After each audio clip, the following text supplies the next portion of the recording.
ನಮಸ್ಕಾರ ವಿದ್ಯಾರ್ಥಿಗಳೇ, ನಾನು ಅಜಿತ್, ನಿಮ್ಮ ಗಣಿತ ಶಿಕ್ಷಕ.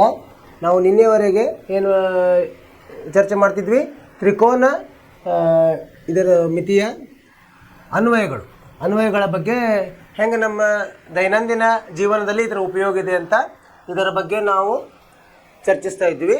ಇಲ್ಲಿ ನಮ್ಮ ಪಾಠದಲ್ಲಿ ನಾವು ಏನು ಕಲಿಯೋರಿದ್ದೀವಿ, ಎತ್ತರ ಮತ್ತು ಉದ್ದವನ್ನು ಅದನ್ನು ಅಳತೆ ಮಾಡಲಾರದೆ, ನೈಜವಾಗಿ ಅಳತೆ ಮಾಡಲಾರದೆ ಅದನ್ನು ಕೇವಲ ಇದರ ಸಹಾಯದಿಂದ, ತ್ರಿಕೋನಮಿತಿಯ ಸಹಾಯದಿಂದ ಹೆಂಗೆ ಕಂಡುಹಿಡಿಯೋದು ಅಂತ ನೋಡ್ತಾ ಇದ್ವಿ.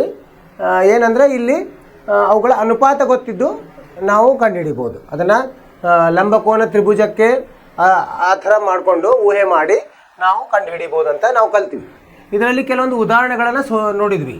ನಾನು ಏನು ಹೇಳಿದ್ದೆ ನಿಮಗೆ ಹಿಂದಿನ ಕ್ಲಾಸ್ನಲ್ಲಿ, ಅದನ್ನು ನೀವು ಮನೆ ಕೆಲಸ ಮಾಡಬೇಕು ಅಂದರೆ ಅದರ ಮೇಲೆ ಮತ್ತೊಮ್ಮೆ ಮಾಡಿರಿ ಅಂತ ಹೇಳಿದ್ವಿ. ನೀವು ಮಾಡಿರ್ತೀರಿ ಅಂತ ನಂಗೆ ನಂಬಿಕೆ ಇದೆ. ಈಗ 3 ಉದಾಹರಣೆಗಳನ್ನು ಮಾಡಿದ್ವಿ. ಈಗ 4ನೇ ಉದಾಹರಣೆ ನೋಡೋಣಂತೆ. ತ್ರಿಕೋನಮಿತಿಯ ಅನ್ವಯಗಳು.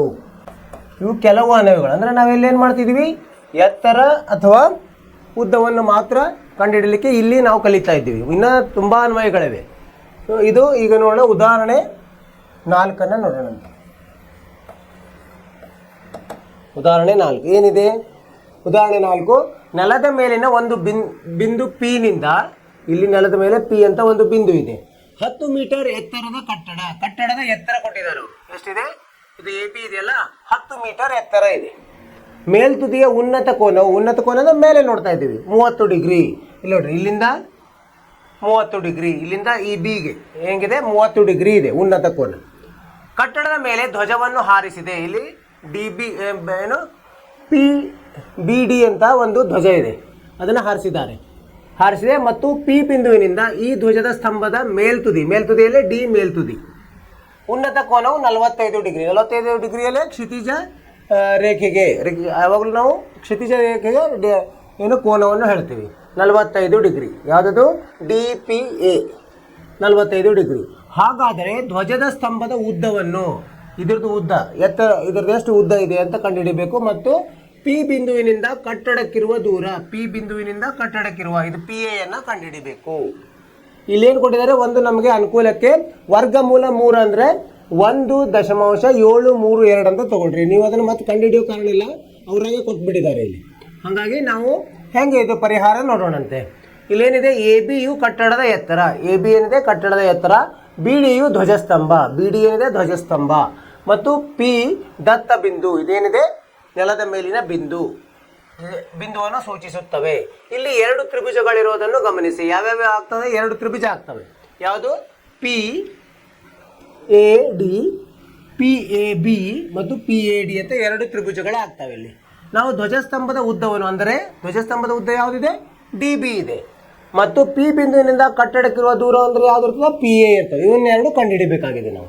ನಮಗೆ ಕಟ್ಟಡದ ಎತ್ತರ ಎ ಬಿ ತಿಳಿದದೆ. ಈಗ ಎ ಬಿ ತಿಳಿದ್ರಿಂದ ನಾವು ಮೊದಲು ಈ ತ್ರಿಭುಜವನ್ನು ನೋಡೋಣಂತೆ. ಯಾವುದು? ತ್ರಿಭುಜ ಪಿ ಎ ಬಿ ನೋಡೋಣಂತೆ.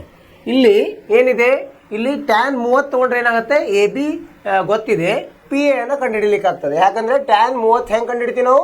ಅಭಿಮುಖ ಬಾಹು ಭಾಗಲಬ್ಧ ಪಾರ್ಶ್ವ ಬಾಹು.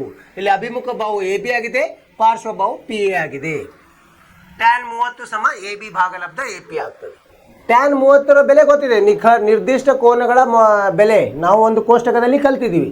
1 ಭಾಗಲಬ್ಧ ವರ್ಗಮೂಲ 3 ಸಮ, ಈಗ ಎ ಬಿ ಎಷ್ಟಿದೆ? 10 ಅಂತ ಕೊಟ್ಟಿದ್ದಾರೆ ಅವರು. ಕಟ್ಟಡದ ಎತ್ತರ ಭಾಗಲಬ್ಧ ಎ ಪಿ ಎಷ್ಟಾಗುತ್ತೆ? 10 ವರ್ಗಮೂಲ 3. ಅಂದರೆ ವರ್ಗಮೂಲ 3ರದ ಬೆಲೆ ಕೊಟ್ಟಿರೋದ್ರಿಂದ ಅದನ್ನು ಗುಣಿಸಿದಾಗ ನಮಗೆ ಎಷ್ಟು ಬರ್ತದೆ? 17.32 ಬರ್ತದೆ.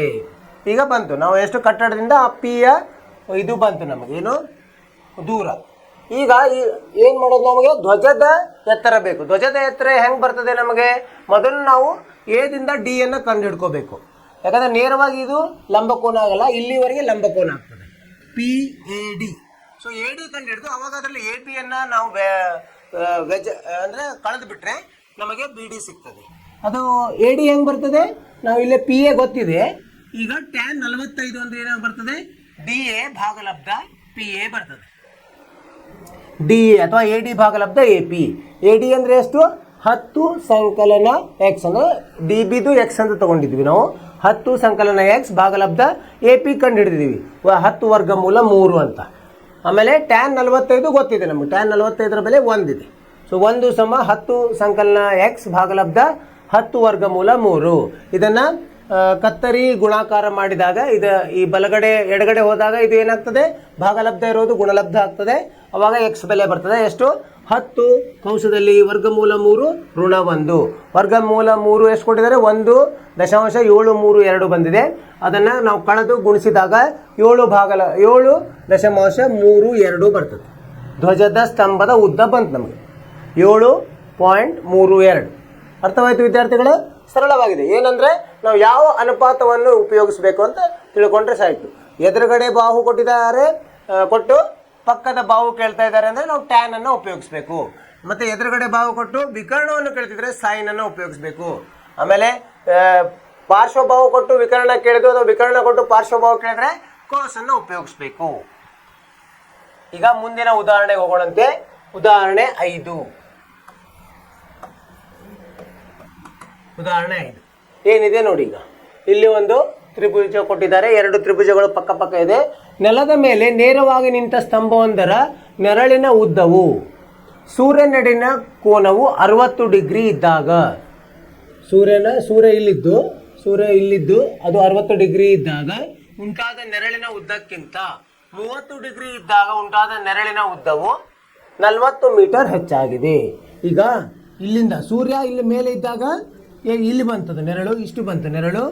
ಆಮೇಲೆ ಸೂರ್ಯ 30 ಡಿಗ್ರಿ ಇದ್ದಾಗ ಇಷ್ಟು ದೂರ ಹೋಯ್ತದೆ ನೆರಳು. ಸೊ ಅದು ಎಷ್ಟಾಯಿತು, 40 ಮೀಟರ್ ಜಾಸ್ತಿ ಇದೆ ಅಂತ ಹೇಳಿದ್ದಾರೆ. ಇಲ್ಲಿ 2 ತ್ರಿಭುಜಗಳನ್ನು ನಾವು ರಚಿಸಿಕೊಂಡು ನಾವು ಬಿಡಿಸಬಹುದು. ಈಗ ಏನು ಮಾಡಿದ್ದಾರೆ, ಸ್ತಂಭದ ಎತ್ತರ ಕಂಡುಹಿಡಲಿಕ್ಕೆ ಹೇಳಿದ್ದಾರೆ. ಕಂಡುಹಿಡಿಯೋಣ ಅಂತ. ಈಗ ನೋಡಿ ಏನಾಯಿತು, ಎ ಬಿಯು ಸ್ತಂಭದ ಎತ್ತರ ಇರಲಿ. ಬಿ ಸಿಯು ಸೂರ್ಯನೆಡೆಗಿನ ಕೋನವು 60 ಡಿಗ್ರಿ ಇದ್ದಾಗ ನೆರಳಿನ ಉದ್ದ ಅಂದರೆ ಸ್ತಂಭದ ಮೇಲ್ತುದಿಗೆ ನೆರಳಿನ ತುದಿಯಿಂದ ಉಂಟಾದ ಉನ್ನತ ಕೋನವು 60 ಡಿಗ್ರಿ. ಇದು ಉನ್ನತ ಕೋನ 60 ಡಿಗ್ರಿ ಆಗ್ತದೆ. ಡಿ ಬಿಯು ಸೂರ್ಯನೆಡೆಗಿನ ಕೋನವು ಇದೇನಾಗ್ತದೆ, 30 ಡಿಗ್ರಿ ಇದ್ದಾಗ ಏನಾಗುತ್ತೆ, ಇಲ್ಲಿ ಬರ್ತದೆ. 2 ಸಂದರ್ಭಗಳು ಇಲ್ಲಿ. ಎ ಬಿ ಏನಾಗುತ್ತೆ, ಎಚ್ ಮೀಟರ್ ಇರಲಿ, ಬಿ ಸಿ ಎಕ್ಸ್ ಮೀಟರ್ ಇರಲಿ ಅಂತ ಊಹೆ ಮಾಡೋಣ. ಈಗೇನಾಯಿತು, ಡಿ ಬಿಯು ಏನಿದೆ, ಡಿ ಬಿ ಬಿ ಸಿಗಿಂತ 40 ಮೀಟರ್. ಇಲ್ಲಿ ಒಂದು ಅದರ ನಡುವಿನ ಒಂದು ಇದು ಕೊಟ್ಟಿದ್ದಾರೆ, ಸಂಬಂಧ ಕೊಟ್ಟಿದ್ದಾರೆ. ಡಿ ಬಿ ಮತ್ತು ಬಿ ಸಿ ನಡುವಿನ ಸಂಬಂಧ ಡಿ ಬಿ ಸಮ 40 ಸಂಕಲನ ಎಕ್ಸ್ ಅಂತ ಕೊಟ್ಟಿದ್ದಾರೆ. ಅದನ್ನು ಉಪಯೋಗಿಸೋಣಂತೆ. 2 ಸಂದರ್ಭದಲ್ಲಿ ಉಪಯೋಗಿಸಿದಾಗ ನಮಗೆ ಒಂದು ಉತ್ತರ ಬರ್ತದೆ. ಟ್ಯಾನ್ 60 ಮಾಡಿದಾಗ ಏನಾಗ್ತದೆ, ಟ್ಯಾನ್ 60 ಅಂದರೆ ಎ ಬಿ ಭಾಗಲಬ್ಧ ಬಿ ಸಿ. ಈ ತ್ರಿಭುಜದಲ್ಲಿ ಯಾವುದು, ಎ ಬಿ ಸಿ ತ್ರಿಭುಜದಲ್ಲಿ ಟ್ಯಾನ್ 60 ಅಂದರೆ ಏನಾಗ್ತದೆ, ಎ ಬಿ ಭಾಗಲಬ್ಧ ಬಿ ಸಿ. ಎ ಬಿ ಭಾಗಲಬ್ಧ ಬಿ ಸಿ. ಟ್ಯಾನ್ 60 ಅಂದರೆ ಅದರ ನಿರ್ದಿಷ್ಟ ಕೋನದ ಬೆಲೆ ಎಷ್ಟಿರ್ತದೆ, ವರ್ಗಮೂಲ 3 ಸಮ ಎ ಬಿ ಅಂದರೆ ನಾವು ಎಚ್ ಅಂತ ಊಹಿಸಿದ್ವಿ, ಬಿ ಸಿಯನ್ನು ಎಕ್ಸ್ ಅಂತ ಊಹಿಸಿದ್ವಿ. ಎಚ್ ಭಾಗಲಬ್ಧ ಎಕ್ಸ್ ಆಯಿತು. ಆಮೇಲೆ ಈಗ ಇನ್ನೊಂದು ತ್ರಿಭುಜವನ್ನು ತಗೊಳ್ಳಂತೆ, ಯಾವುದು, ಎ ಬಿ ಡಿ ತ್ರಿಭುಜ. ಅಲ್ಲಿ ಟ್ಯಾನ್ 30 ಅಂದರೆ ಏನಾಗ್ತದೆ, ಎ ಬಿ ಭಾಗಲಬ್ಧ ಬಿ ಡಿ ಆಗ್ತದೆ. ಎ ಬಿ ಭಾಗಲಬ್ಧ ಬಿ ಡಿ, ಅಭಿಮುಖ ಬಾಹು ಭಾಗಲಬ್ಧ ಪಾರ್ಶ್ವ ಬಾಹು. ಟ್ಯಾನ್ 30 ಅಂದರೆ 1 ಭಾಗಲಬ್ಧ ವರ್ಗಮೂಲ 3 ಸಮ ಎಚ್. ಎ ಬಿ ಅಂದರೆ ಎಚ್ ಅಂತ ನಾವು ತಿಳ್ಕೊಂಡಿದ್ವಿ. ಭಾಗಲಬ್ಧ ಬಿ ಡಿ ಅಂದರೆ ಏನಿದೆ, ಅದರ ಸಂಬಂಧ ಇದೆ ಅದರ ಜೊತೆ, ಬಿ ಸಿ ಜೊತೆ 40 ಜಾಸ್ತಿ ಅಂದರೆ ಎಕ್ಸ್ ಸಂಕಲನ 40 ಆಯಿತು. ಈಗ ಎಚ್ ಬೆಲೆ ಏನಾಯ್ತು, ಇಲ್ಲಿ ಎಚ್ ಬೆಲೆ ಏನಾಯಿತು, ವರ್ಗಮೂಲ 3 ಎಕ್ಸ್ ಆಯಿತು, ಅಥವಾ ಎಕ್ಸ್ ವರ್ಗಮೂಲ 3 ಆಯಿತು. ಇಲ್ಲಿ ಇವು ಎರಡಕ್ಕೆ ನಾವು ಎಚ್ಚನ್ನು ಸರಿ ಕೂಡಿಸಿದಾಗ ಏನಾಗ್ತದೆ, ನಮಗೆ ಒಂದು ಸಮೀಕರಣ ಬರ್ತದೆ. ಏನದು, ಎಕ್ಸ್ ವರ್ಗಮೂಲ 3 ಗುಂಡ್ಲೆ ವರ್ಗಮೂಲ 3 ಸಮ ಎಕ್ಸ್ ಸಂಕಲನ 40 ಅಂತ ಬರ್ತದೆ. ಇದನ್ನು ನಾವು ಸರಳೀಕರಿಸಿದಾಗ ಅದನ್ನು ಬಿಡಿಸ್ತಾ ಹೋದಾಗ ನಮಗೆ ಎಕ್ಸ್ ಬೆಲೆ ಬರ್ತದೆ 20. ಎಕ್ಸ್ ಬೆಲೆ ಏನಂತ ನಾವು ಊಹಿಸಿದ್ವಿ, ಎಕ್ಸ್ ಬೆಲೆ ಬಿ ಸಿ ಅಂದರೆ ಸಣ್ಣ ನೆರಳು, ಅಂದರೆ 60 ಡಿಗ್ರಿ, ಸೂರ್ಯ 60 ಡಿಗ್ರಿ ಇದ್ದಾಗಿನ ನೆರಳು ಎಷ್ಟು ಬಂತದ, 20 ಬಂತು. ಎಚ್ ಎಷ್ಟಾಗುತ್ತೆ, ಎಚ್ ಅಂದರೆ ನಾವು ಎಕ್ಸ್ ವರ್ಗಮೂಲ 3 ಅಂತ ಬರೆದಿದ್ದೀವಿ. ಅದು 20 ವರ್ಗಮೂಲ 3 ಆಯಿತು. ಬಿ ಸಿ ಮತ್ತು ನಮಗೇನು ಸಿಕ್ತು, ಎ ಬಿ ಅಲ್ಲ. ಎಚ್ ಅಂದರೆ ಕಂಬದ ಎತ್ತರ 20 ವರ್ಗಮೂಲ 3. ಇದೇ ರೀತಿ ನಾವು ಇವುಗಳ ಸಂದರ್ಭದಿಂದ 2 ಗೊತ್ತಿರಲಾರ್ದಂಥ ವಿಷಯಗಳನ್ನು ಕಂಡುಹಿಡಿಯಬಹುದು. ಅರ್ಥವಾಯ್ತಲ್ಲ ವಿದ್ಯಾರ್ಥಿಗಳೇ? ಉದಾಹರಣೆ 5. ಈಗ ಉದಾಹರಣೆ 6 ನೋಡೋಣಂತೆ. ಇಲ್ಲಿ ಕೊಟ್ಟಿದ್ದಾರೆ, ಒಂದು ಬಹುಮಹಡಿ ಕಟ್ಟಡದ ಮೇಲಿಂದ 8 ಮೀಟರ್ ಎತ್ತರದ ಕಟ್ಟಡವೊಂದರ ಮೇಲ್ತುದಿ ಮತ್ತು ಪಾದಗಳನ್ನು ನೋಡಿದಾಗ. ಏನಂದ್ರೆ ಒಂದು ಬಹುಮಹಡಿ ಕಟ್ಟಡ, ಇದು ಬಹುಮಹಡಿ ಕಟ್ಟಡ AB. ಇದರ ಮೇಲೆ ಇನ್ನೊಂದು ಎತ್ತರದ ಕಟ್ಟಡವನ್ನು ನೋಡ್ತಾ ಇದ್ದೀವಿ ನಾವು. ಒಂದು ಬಹುಮಹಡಿ ಕಟ್ಟಡದ ಮೇಲಿಂದ 8 ಮೀಟರ್ ಎತ್ತರದ ಕಟ್ಟಡವೊಂದರ ಮೇಲ್ತುದಿ, ಇಲ್ಲಿಂದ ಇಲ್ಲೇ ನೋಡ್ತಾ ಇದ್ದೀವಿ. ಒಂದು ಎತ್ತರವಾದ ಕಟ್ಟಡ, ಅದರಿಂದ ಒಂದು ಚಿಕ್ಕ ಕಟ್ಟಡವನ್ನು ನೋಡ್ತಾ ಇದ್ದೀವಿ. ಅವಾಗ ಏನಾಯ್ತು, ಮೇಲಿಂದ ಕೆಳಗೆ ನೋಡ್ತಾ ಇದ್ದೀವಿ. ಅವಾಗ ಏನಾಯ್ತು, ಅವನತ ಕೋನ ಆಗ್ತದೆ. ಈಗ ಉನ್ನತ ಕೋನ ಅಲ್ಲ, ಅವನತ. ಕೆಳಗಡೆ ನೋಡಿದ್ರೆ ಅವನತ ಕೋನ ಅಂತ ಹಿಡಿಬೇಕು ನಾವು. ಈಗ ಕ್ರಮವಾಗಿ 30 ಡಿಗ್ರಿ 45 ಡಿಗ್ರಿ ಆಗಿವೆ. ಹಾಗಾದರೆ ಬಹುಮಹಡಿ ಕಟ್ಟಡದ ಎತ್ತರವನ್ನು ಮತ್ತು ಆ ಎರಡು ಕಟ್ಟಡಗಳ ನಡುವಿನ ದೂರವನ್ನು ಕಂಡುಹಿಡಿಯಿರಿ. ಬಹುಮಹಡಿ ಕಟ್ಟಡ ಅಂದ್ರೆ ಯಾವುದು? ಇದು ಸಿ ದಿಂದ ಪಿ ವರೆಗೆ. PC ಬಹುಮಹಡಿ ಕಟ್ಟಡ ಇರಲಿ. AB ಇನ್ನೊಂದು ಕಟ್ಟಡ ಏನಿದೆಯಲ್ಲ, ಚಿಕ್ಕ ಕಟ್ಟಡ, ಅದು AB ಇರಲಿ. ನಾವು P ಇಂದ B ಅನ್ನು ನೋಡ್ತಿದ್ದೀವಿ, P ಇಂದ A ಅನ್ನು ನೋಡ್ತಿದ್ದೀವಿ. ಸೊ ಈಗ ಅವರು ಅವನತ ಕೋನಗಳನ್ನು ಕೊಟ್ಟಿದ್ದಾರೆ. ಅಂದರೆ ಇಲ್ಲೊಂದು ಕ್ಷಿತಿಜ ರೇಖೆಯನ್ನು ಊಹಿಸಿದಾಗ QPB ಎಷ್ಟು ಕೊಟ್ಟಿದ್ದಾರೆ ಅವರು? 30 ಡಿಗ್ರಿ. QPA ಎಷ್ಟು ಕೊಟ್ಟಿದ್ದಾರೆ? 45 ಡಿಗ್ರಿ ಅಂತ ಕೊಟ್ಟಿದ್ದಾರೆ. ಸರಿನಾ? ಈಗೇನು ಕಂಡುಹಿಡಿಯಲಿಕ್ಕೆ ಕೇಳಿದ್ದಾರೆ? ಇದು BD ಅನ್ನು ಕಂಡುಹಿಡಿಯಲಿಕ್ಕೆ ಕೇಳಿದ್ದಾರೆ ಮತ್ತು BC ಅನ್ನು ಕಂಡುಹಿಡಿಯಲಿಕ್ಕೆ ಹೇಳಿದ್ದಾರೆ. ಈಗ ಇಲ್ಲಿ ನೋಡಿ, PQ ಮತ್ತು BD, PQ ಮತ್ತು BD ಏನಿದಾವು? ಸಮಾಂತರವಾಗಿದೆ. PQ ಮತ್ತು BD ಸಮಾಂತರ ರೇಖೆಗಳೇ. PB ಛೇದಕವಾಗಿದೆ. PB ಏನಾಗಿದೆ? ಛೇದಕವಾಗಿದೆ. ಆದ್ದರಿಂದ ಪರ್ಯಾಯ ಕೋನಗಳು ಯಾವುದು? QPB ಇದು 30 ಡಿಗ್ರಿ ಇದೆಯಲ್ಲ, ಮತ್ತು PBD ಇದು ಮತ್ತು ಇದು ಈ ಕೋನ ಇದು ಇದೆಲ್ಲ ಒಂದೇ ಇರ್ತದೆ. ಅವು ಎಷ್ಟಿರ್ತದೆ? 30 ಡಿಗ್ರಿ. ಅದೇ ಥರ ಇದು ಯಾವುದು? QPA ಸಮ ಏನಿರ್ತದೆ? PAC ಇರ್ತದೆ. ಅವೆರಡುಗಳ ಸಹಾಯದಿಂದ ನಾವು ಕಂಡುಹಿಡಿಯಬಹುದು ಈಗ. ಯಾಕಂದರೆ ನಮಗೆ AB ಗೊತ್ತಾಗಿದೆ. ಅದರ ಉಪಯೋಗ ತಗೋಬೇಕು ನಾವು. PAC 45 ಡಿಗ್ರಿ ಲಂಬಕೋನ ತ್ರಿಭುಜ PBDಯಲ್ಲಿ ಈಗೇನಾಗುತ್ತೆ? PD ಭಾಗಲಬ್ಧ BD ಏನಾಗುತ್ತೆ ನೋಡಿ? PB ಭಾಗಲಬ್ಧ PD ಏನಾಯ್ತು ಈಗ? tan 30. PB ಭಾಗಲಬ್ಧ PD ಭಾಗಲಬ್ಧ BD. ಈ ಕೋನದಿಂದ ಏನಾಗ್ತದೆ? ಇದು ಅಭಿಮುಖ ಬಾಹು ಭಾಗಲಬ್ಧ ಪಾರ್ಶ್ವ ಬಾಹು ಅಂದರೆ tan 30 ಆಯಿತು. tan 30 ಅಂದರೆ ಏನಾಯ್ತು? ಇದು tan 30ರ ಬೆಲೆ ಎಷ್ಟು? 1 ಭಾಗಲಬ್ಧ ವರ್ಗಮೂಲ 3. ಅಂದರೆ BDದು ಒಂದು BD ಮತ್ತು PDಗೆ ಒಂದು ಏನು ಸಂಬಂಧ ಗೊತ್ತಾಯಿತು. BD ಸಮ PD ವರ್ಗಮೂಲ 3 ಅಂತ ಬಂತು. ಅದೇ ಥರ ಇನ್ನೊಂದು ತ್ರಿಭುಜದಲ್ಲಿ ನೋಡಿದಾಗ PC ಭಾಗಲಬ್ಧ AC ಸಮ tan 45. ಈ tan 45 ಏನು? PC ಭಾಗಲಬ್ಧ AC ಆಗ್ತದೆ. tan 45 ಅಂದರೆ 1. ಸೊ PC ಸಮ AC ಆಯ್ತು ಈಗ. ಸೊ ಇವೆರಡನ್ನು ಈಗ ನಾವು ಉಪಯೋಗಿಸೋಣಂತೆ. PC ಅಂದರೆ ಹೆಂಗೆ ಬರ್ತದೆ ನಮಗೆ? PC ಅಂದರೆ PD ಸಂಕಲನ DC ಆಗ್ತದೆ. ಹೌದಿಲ್ಲ? DC ಗೊತ್ತಿದೆ ನಮಗೆ. DC ಎಷ್ಟಿದೆ? 8 ಮೀಟರ್ ಅಂತ ಕೊಟ್ಟಿದ್ದಾರೆ ಅವರು. ಯಾಕಂದರೆ AB ಇದೆ, ಅದಕ್ಕೆ ಸಮಾಂತರವಾಗಿ DC ಇರೋದ್ರಿಂದ ಅದು 8 ಮೀಟರ್ ಇದೆ. ಆದ್ದರಿಂದ PD ಸಂಕಲನ 8 ಸಮ BD ಅಂದರೆ PD ಸಂಕಲನ 8 ಸಮ PD ವರ್ಗಮೂಲ 3. ಇಲ್ಲಿ ನಾವು ಸಾಧಿಸಿದ್ವಿ ನಾವು BD ಸಮ PD ವರ್ಗಮೂಲ 3 ಅಂತ. ಸೊ ಇದನ್ನು ಸರಳೀಕರಣಗೊಳಿಸಿದಾಗ ಏನಾಗ್ಬರ್ತದೆ? PD ಬೆಲೆ ಬಂತು ಎಷ್ಟು? 4 ಕಂಸದಲ್ಲಿ ವರ್ಗಮೂಲ 3 ಸಂಕಲನ 1. ಈ PD ಉಪಯೋಗಿಸಿ ನಾವು ಮುಂದಿನ ಕಂಡುಹಿಡಿಬೋದು. ಇಲ್ಲಿ PD ಬಂತು. ಮತ್ತೇನು ಹೇಳಿದ್ದಾರೆ? PD ಅಂದರೆ ಏನಾಯಿತು? PD ಅಂದರೆ ಇದು ಕಟ್ಟಡದ ಮೇಲೆ, ಅಂದರೆ ನಮಗೆ PC ಕಂಡುಹಿಡಿಬೇಕು. PCಗೆ ಏನು ಮಾಡಬೇಕು? ಅದನ್ನು ಕೂಡಿಸ್ಬೇಕಾಗ್ತದೆ ನಾವು. 8ಅನ್ನು ಕೂಡಿಸಿದಾಗ ನಮಗೆ 4 ಕಂಸದಲ್ಲಿ 3 ವರ್ಗಮೂಲ 3. ಹೀಗೆ ನಾವು ತ್ರಿಕೋನಮಿತಿಯನ್ನು ಉಪಯೋಗಿಸಿ ನಮ್ಮ ದೈನಂದಿನ ಜೀವನದಲ್ಲಿ ಇದನ್ನು ಉಪಯೋಗ ತಗೋಬಹುದು. ಕಟ್ಟಡದ ಎತ್ತರ, ಕಟ್ಟಡದ ಒಂದು ಬಿಂದುವಿನಿಂದ ಕಟ್ಟಡದ ಅಂತರ, ಇವನ್ನೆಲ್ಲ ಕಂಡುಹಿಡಿಬಹುದು. ಮುಂದಿನ ಉದಾಹರಣೆಗೆ ಹೋಗೋಣಂತೆ. ಉದಾಹರಣೆ 7. ಇಲ್ಲೊಂದು ನದಿ ಇದೆ.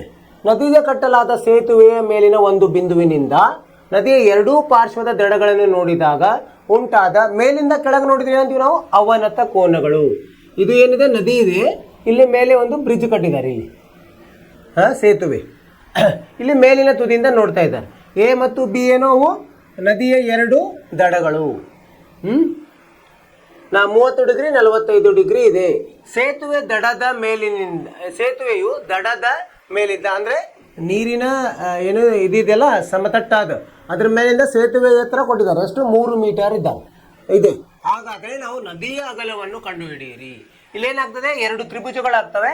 2 ತ್ರಿಭುಜಗಳ ಸಹಾಯದಿಂದ AD ಮತ್ತು BD ಅನ್ನು ಕಂಡುಹಿಡಿದು ಎರಡನ್ನು ಸೇರಿಸಿದಾಗ ನಮಗೆ ನದಿಯ ಅಗಲ ಸಿಗ್ತದೆ.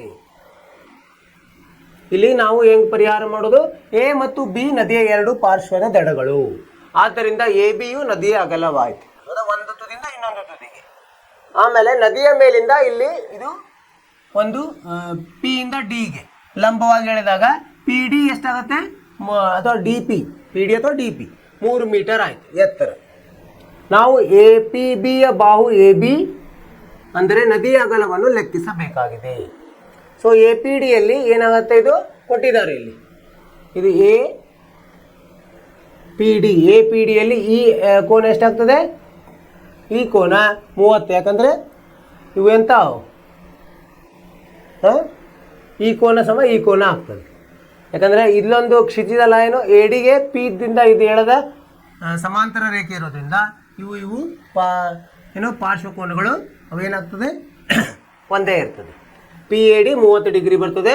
ಅದನ್ನು ಸಹ ಉಪಯೋಗ ತಗೋಬೇಕು. ಇದು 45 ಇದು 45 ಆಗ್ತದೆ. ಅವಾಗ AD ಮತ್ತು DB ಅನ್ನು ಕಂಡಿಡಿದ ಮೇಲೆ ನಾವು ಕೂಡಿಸ್ಬಿಟ್ರೆ ನಮಗೆ ನದಿಯ ಅಗಲ ಸಿಗ್ತದೆ. ಇಲ್ಲಿ AD ಎಷ್ಟು ಬಂತು, 3 ವರ್ಗಮೂಲ 3 ಬಂತು. AB ಎಷ್ಟು ಬಂತು, 3. ಅದು BD 3 ಬಂತು. ಇವೆರಡನ್ನು ಸೇರಿಸಬೇಕು ನಾವು. 3 ಸಂಕಲನ 3 ವರ್ಗಮೂಲ 3 ಅಂದರೆ 3ಅನ್ನು ಸಾಮಾನ್ಯವಾಗಿ ಹೊರಗೆ ತೆಗೆದ್ರೆ 3 ಕಂಸದಲ್ಲಿ 1 ಸಂಕಲನ ವರ್ಗಮೂಲ 3. ನಿಮಗೇನಾದರೂ ವರ್ಗಮೂಲ 3ದ ಬೆಲೆ ಕೊಟ್ಟಿದ್ರೆ ಅಂದರೆ ಅದನ್ನು ಅದರಲ್ಲಿ ಆದೇಶಿಸಿ ನೀವು ಅದನ್ನು ಇನ್ನೂ ಸ್ವಲ್ಪ ಸರಳ ಮಾಡ್ಬೋದು. ಇದು ಉತ್ತರ.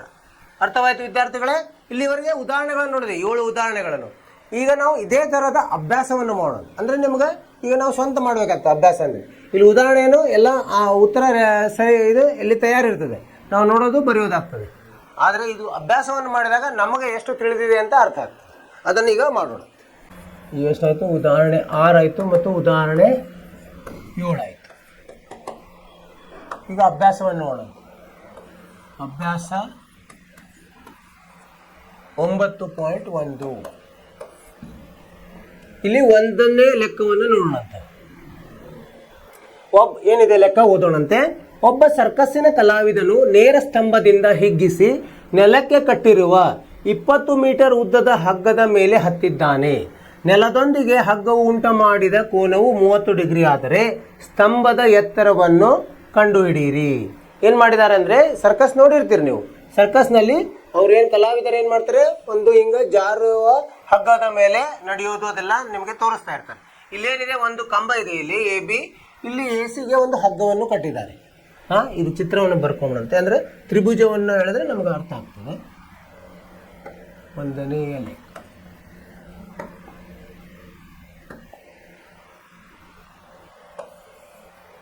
ಈ ಥರ ಇದೆ ತ್ರಿಭುಜ. ಅಂದರೆ ಇದಕ್ಕೆ ಹೆಸರು ಕೊಡೋಣಂತೆ. ಇದು ಈಗ ಇತ್ತು, ಇದು ಲಂಬಕೋನ ಆಗಿದೆ. ಇಲ್ಲ ಏನು ಹೇಳಿದ್ರೆ, ಇನ್ನೂ ಮೊದಲಂತೆ ಒಬ್ಬ ಸರ್ಕಸ್ ಕಲಾವಿದ ನೇರ ಸ್ತಂಭದಿಂದ ಹಿಗ್ಗಿಸಿ ನೆಲಕ್ಕೆ ಕಟ್ಟಿರುವ 20 ಮೀಟರ್ ಉದ್ದದ ಹಗ್ಗ. ಈ ಹಗ್ಗದ್ದು ಏನು ಕೊಟ್ಟರೆ 20 ಮೀಟರ್. ಅಂದರೆ ಏನಂತ ಬರಿಬೇಕು ನಾವು, ಹಗ್ಗದ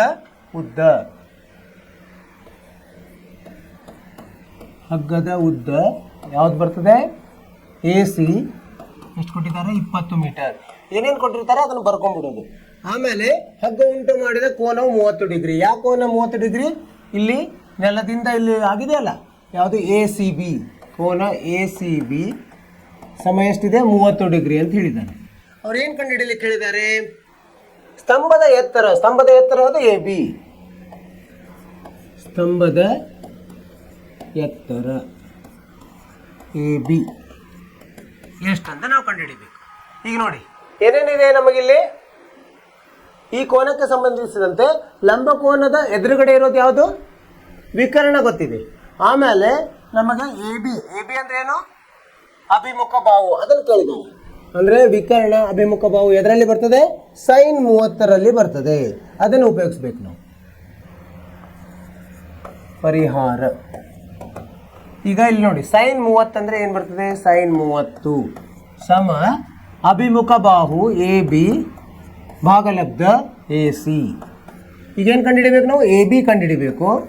ಎ ಬಿ ಸಮ ಎ ಸಿ ಗುಣಲಬ್ಧ sin 30. ಎ ಸಿ ಎಷ್ಟು ಕೊಟ್ಟಿದ್ದಾರೆ? 20 ಮೀಟರ್ ಕೊಟ್ಟಿದ್ದಾರೆ. sin 30 ಅಂದರೆ ನಮಗೆ ಕೋಷ್ಟಕದ್ದು ನೆನಪಿರಬೇಕು. sin 30ರ ಬೆಲೆ 1 ಭಾಗಲಬ್ಧ 2 ಅಂದರೆ 10 ಮೀಟರ್. 10 ಮೀಟರ್ ಏನಿದು? ಸ್ತಂಭದ ಎತ್ತರ. ಉತ್ತರವನ್ನು ಬರಿಬೇಕು. ಸ್ತಂಭದ ಎತ್ತರ 10 ಮೀಟರ್. ಉತ್ತರವನ್ನು ನೋಡೋಣಂತೆ. ಸರಿಯಾಗಿದೆ. ಅರ್ಥವಾದ ವಿದ್ಯಾರ್ಥಿಗಳು? ಸರಳವಾಗಿದೆ. ಏನಂದರೆ ಅವ್ರು ಏನು ಸಂದರ್ಭ ಕೊಟ್ಟಿರ್ತಾರಲ್ಲ ಅವನ್ನ ತ್ರಿಭುಜಕ್ಕೆ ನಾವು ತೆಗಿಬೇಕು. ಅವ್ರು ತ್ರಿಭುಜ ಕೊಟ್ಟಿದ್ದಾರೆ, ಚೆನ್ನಾಗಿದೆ. ತ್ರಿಭುಜ ಕೊಟ್ಟಿಲ್ಲ ಅಂದರೆ ನಾವು ತ್ರಿಭುಜವನ್ನು ರಚಿಸ್ಕೋಬೇಕು. ರಚಿಸಿಕೊಂಡು ಎಲ್ಲ ಅವರು ಕೊಟ್ಟಿರುವ ಬೆಲೆಗಳನ್ನು ಇಲ್ಲಿ ಬರ್ಕೊಂಡ್ರೆ ನಮಗೆ ಸರಳವಾಗಿ ಗೊತ್ತಾಗ್ತದೆ. ಅಲ್ಲಿ ಏನು ದತ್ತಾಂಶವನ್ನು ಕೊಟ್ಟಿರ್ತಾರಲ್ಲ ಎಲ್ಲನೂ ಬರ್ಕೋಬೇಕು. ಸೊ ಇಲ್ಲಿ ಏನು ಕೊಟ್ಟಿದ್ದಾರೆ? ಹಗ್ಗದ ಉದ್ದ ಕೊಟ್ಟಿದ್ದಾರೆ ಎ ಸಿ 20 ಮೀಟರ್ ಕೊಟ್ಟಿದ್ದಾರೆ. ಅದು ಆಮೇಲೆ ಉನ್ನತ ಕೋನ ಕೊಟ್ಟಿದ್ದಾರೆ ಎ ಸಿ ಬಿ 30 ಡಿಗ್ರಿ. ಸ್ತಂಭದ ಎತ್ತರ ಕೇಳಿದ್ದಾರೆ ಎ ಬಿ. ಸ್ತಂಭದ ಎತ್ತರ ಏನಿದೆ ಇಲ್ಲಿ ಆ ಕೋನಕ್ಕೆ ಅಭಿಮುಖವಾಗಿದೆ, ವಿಕರ್ಣ ಆಗಿದೆ. ಏನು? ಹಗ್ಗದ ಉದ್ದ ವಿಕರ್ಣವಾಗಿದೆ. ಆದ್ದರಿಂದ ನಾವು sin 30 ಉಪಯೋಗಿಸಿದಾಗ ನಮಗೇನು ಸಿಗ್ತದೆ? ಅಭಿಮುಖ ಬಾಹು ಸಿಗುತ್ತದೆ. ಅಭಿಮುಖ ಬಾಹು ಒಂದು ಏನು ಮಾಡಿದ್ವಿ ನಾವು? ಅದನ್ನು ಮಾರ್ಪಾಡು ಮಾಡಿದ್ವಿ. ಇದನ್ನು ಇಲ್ಲಿ ಎ ಬಿಯನ್ನು ಕಂಡುಹಿಡಿದ್ವಿ. 10 ಮೀಟರ್ ಉತ್ತರ ಬಂತು. ಸರಿಯಾದ ಉತ್ತರ. ಚಿಕ್ಕದಾದ ಪ್ರಶ್ನೆ, ಸರಳವಾಗಿದೆ. ನೀವು ಇಂಥ ಚಿಕ್ಕ ಚಿಕ್ಕ ಪ್ರಶ್ನೆಗಳನ್ನು ಮಾಡ್ತಾರೆ, ದೊಡ್ಡ ಪ್ರಶ್ನೆ ನಮಗೆ ಸರಳವಾಗಿ ಗೊತ್ತಾಗ್ತದೆ. ಒಂದನೇ ಪ್ರಶ್ನೆ ಆಯಿತು. ಈಗ ಎರಡನೇ ಪ್ರಶ್ನೆಗೆ ಹೋಗೋಣ. ಏನಿದೆ ನೋಡೋಣ. ಎರಡನೇ ಪ್ರಶ್ನೆ. ಬಿರುಗಾಳಿಗೆ ಸಿಕ್ಕಿ ಒಂದು ಮರವು ಮುರಿದು, ಒಂದು ಮರ ಇರ್ತಲ್ಲ ಅದು ಮುರಿತು. ಹಿಂಗೆ ಮುರಿದು ನೆಲಕ್ಕೆ ತಾಗಿದಾಗ ನೆಲದೊಂದಿಗೆ 30 ಡಿಗ್ರಿ ಕೋನವನ್ನು ಉಂಟು ಮಾಡಿದೆ. ಮರದ ತುದಿಯು ಮರದ ಬುಡದಿಂದ 8 ಮೀಟರ್ ದೂರದಲ್ಲಿ ನೆಲಕ್ಕೆ ತಾಗಿದೆ. ಹಾಗಾದರೆ ಮುರಿದು ಬೀಳುವ ಮುನ್ನ ಮರದ ಎತ್ತರ ಎಷ್ಟಿತ್ತು ಅಂತ ಕೇಳಿದ್ದಾರೆ. ಈಗ ಒಂದು ಇದು ಕತೆ ಅಂತ ತಿಳ್ಕೊಂಡಂತೆ. ಕಥೆಯನ್ನು ತಿಳ್ಕೊಂಡು ಮರ ಹೆಂಗಿತ್ತು ಮೊದಲು ಅದನ್ನು ತೆಗಿಯೋಣಂತೆ. ಇದು ಒಂದು ಈ ಥರ ಒಂದು ಮರ ಇತ್ತು ಅಂತ ತಿಳ್ಕೊಂಡಂತೆ ಅಲ್ವಾ? ಏನಾಯ್ತು? ಈಗ ಈ ಥರ ಇತ್ತು, ಎ ಮತ್ತು ಬಿ ಇತ್ತು. ಈ ಥರ ಏನಾಯಿತು? ಇಲ್ಲೆಲ್ಲ ಒಂದು ಕಡೆ ಮುರಿತು. ಇಲ್ಲಿ ಬಿರುಗಾಳಿಗೆ ಸಿಕ್ಕಿ ಸಿ ಬಿಂದುವಿನಲ್ಲಿ ಮುರಿತು. ಅವಾಗ ಏನಾಯ್ತು? ಇದು ಮುರಿದಾಗ ಎ ಸಿಯಲ್ಲಿ ಮುರಿತು. ಅಂದರೆ ಎ ಸಿ ಇಲ್ಲಿ ಉಳಿತು, ಇದೇನಾಯಿತು? ಇದು ಇಲ್ಲಿ ಬಂತು, ನೆಲಕ್ಕೆ ತಾಗಿತು. ನೆಲಕ್ಕೆ ತಾಗಿ ಇದು ಹೀಗಾಯಿತು. ಇಲ್ಲೊಂದು ಲಂಬಕೋನ ತ್ರಿಭುಜ ಏರ್ಪಡ್ತು.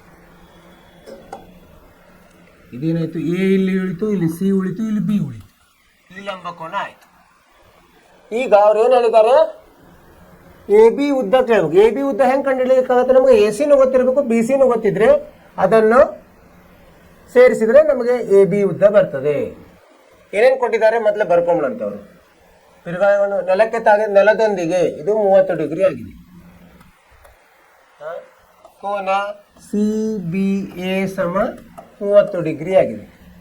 ಆಮೇಲೆ ಮರದ ತುದಿಯು ಮರದ ಬುಡದಿಂದ, ಅಂದರೆ ಇಲ್ಲಿದೆ ಎ ಇಂದ ಬಿ ಕೊಟ್ಟಿದ್ದಾರೆ. ಎ ಇಂದ ಬಿ ಎಷ್ಟಿದೆ?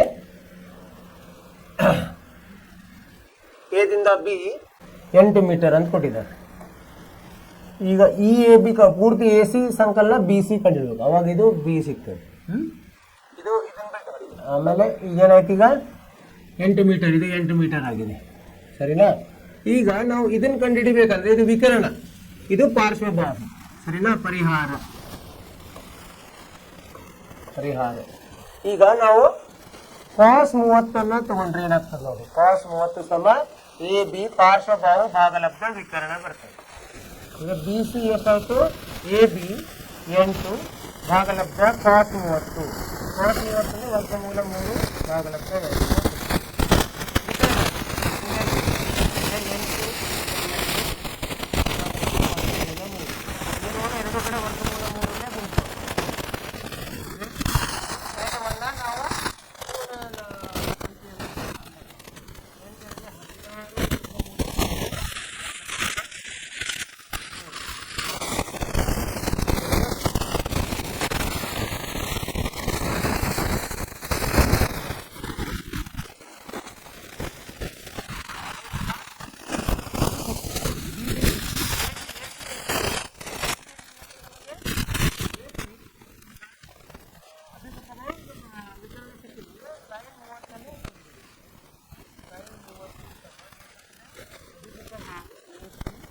ಭಾಗಲಬ್ಧ ಅಂದರೆ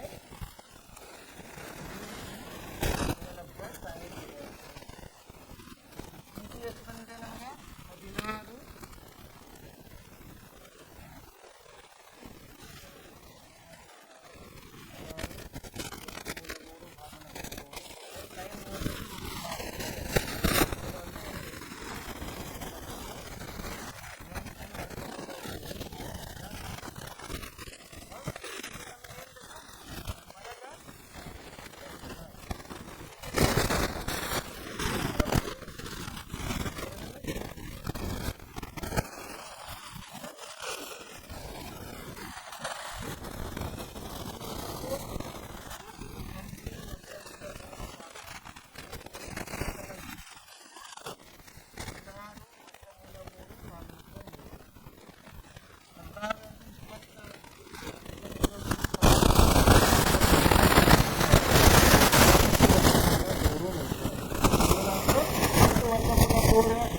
16 3 ಮರದ ಎತ್ತರ ಬಂತು.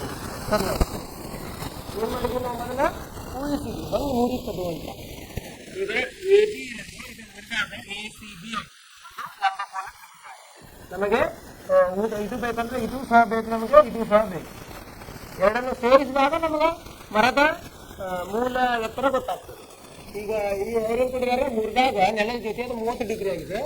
ಆ ಬಿಂದು ಮರದ ಬುಡದಿಂದ 8 ಮೀಟರ್ ಇದೆ. ಎರಡುಗಳ ಸಹಾಯದಿಂದ ಇನ್ನೂ 2 ಭಾಗಗಳನ್ನು ಕಂಡುಹಿಡಿದ್ವಿ.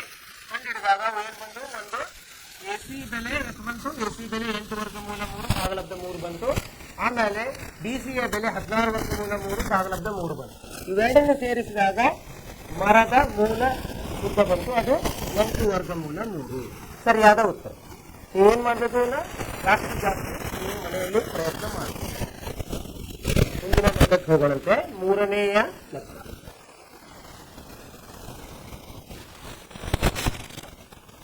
ಗುತ್ತಿಗೆದಾರರೊಬ್ಬರು ಉದ್ಯಾನವನದಲ್ಲಿ ಮಕ್ಕಳಿಗಾಗಿ 2 ಜಾರುಬಂಡೆಗಳನ್ನು ಸ್ಥಾಪಿಸಲು ಯೋಜಿಸುತ್ತಾರೆ. ಜಾರುಬಂಡೆ ಆಡಿರ್ತೀರಲ್ಲ ಚಿಕ್ಕವರಿದ್ದಾಗ, ಮಕ್ಕಳಿಗೆ ಒಂದು ಬೇರೆ ಇರ್ತದೆ, ದೊಡ್ಡವ್ರಿಗೊಂದು ಬೇರೆ ಇರ್ತದೆ.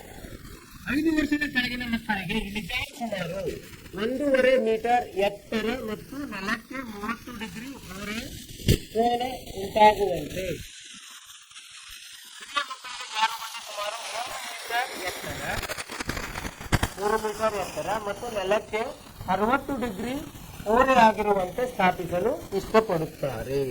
ಈಗ 2 ತರ ನಾವು ಇಲ್ಲಿ ಜಾರುಬಂಡೆಗಳನ್ನು ರಚಿಸಬೇಕಾಗ್ತದೆ. ಒಂದು 5 ವರ್ಷದ ಮಕ್ಕಳಿಗೆ, ಒಂದು ಅದಕ್ಕಿಂತ ದೊಡ್ಡವರಿಗೆ. ಈಗ 5 ವರ್ಷದ ಮಕ್ಕಳಿಗೆ ಜಾರುಬಂಡೆ ಸುಮಾರು 1.5 ಮೀಟರ್ ಎತ್ತರ, ಅಂದ್ರೆ ಇದು 1.5 ಮೀಟರ್. ಆಮೇಲೆ ಹಿರಿಯ ಮತ್ತು ನೆಲಕ್ಕೆ 30 ಡಿಗ್ರಿ, ಇದು ಏನಿದೆ 30 ಡಿಗ್ರಿ.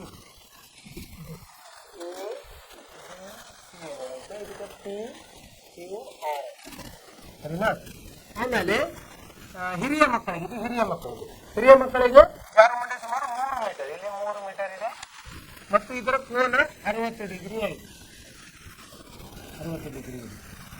ಹಾಗಾದರೆ 2 ಸಂದರ್ಭದಲ್ಲೂ ಜಾರುಬಂಡೆಯ ಉದ್ದ ಇದು AC ಮತ್ತು PR ಕೇಳ್ತಾ ಇದ್ದಾರೆ. ಬೇರೆ ಬೇರೆ ಬರ್ತದೆ ಅಲ್ಲಿ ಕೋನಗಳು ಬದಲಿಯಾಗಿವೆ, ಎತ್ತರಗಳು ಬದಲಿಯಾಗಿವೆ. ಈಗ ನಾವು ಪರಿಹಾರ ನೋಡೋಣಂತೆ. ಈ 1ನೇ ಸಂದರ್ಭದಲ್ಲಿ ಏನಾಗ್ತದೆ? ಎದುರುಗಡೆ ನಮಗೆ ಇದು ಗೊತ್ತಿದೆ ಬಾಹು, ವಿಕರ್ಣ ಕೇಳಿದಾರೆ ಅಂದ್ರೆ ನಾವು sin 30 ಉಪಯೋಗಿಸ್ತೀವಿ. sin 30 ಸಮ AB ಭಾಗಲಬ್ಧ AC. AC ಕಂಡುಹಿಡಿಬೇಕು ನಾವು. AC ಸಮ AB ಭಾಗಲಬ್ಧ sin 35. AB ಎಷ್ಟು ಕೊಟ್ಟಿದ್ದಾರೆ ಅವರು?